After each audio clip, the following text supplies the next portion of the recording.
illum ninsabu f'dak iż-żmien fl-istorja ta' pajjiżna fejn qatt daqs illum il-qatt f'pajjiżna ma kien baxx daqs kemm ninsabu bħalissa.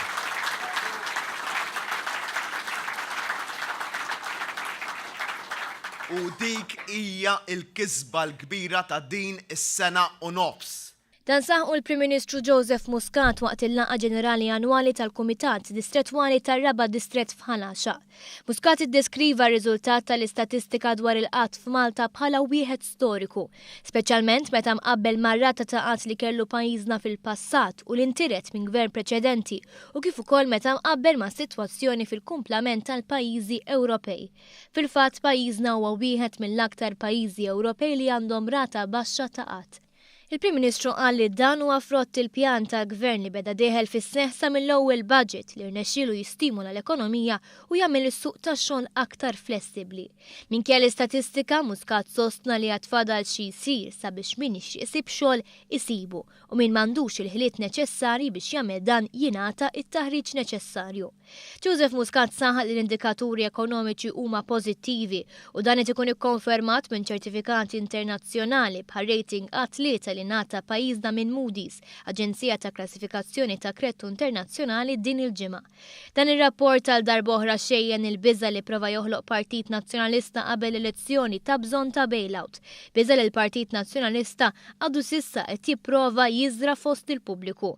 Ir-rating ta' Moody's flimkien mar-rapport tal-Bank Ċentrali Ewropew mhux biss juru li l-ekonomija tagħna hija robusta u b'saħħitha iżda jħeġġu investiment barrani ta' kwalità f'pajjiżna. Il-Prim Ministru refera żjara tiegħu f'Singapore fejn saħaq li huwa konvint li fi żmien li ġej pajjiżna se jara riżultat ta' din iż-żjara. Muscat qal li f'pajjiżna għandu jerġa' jidħol il-kunċett ta' tfaddil.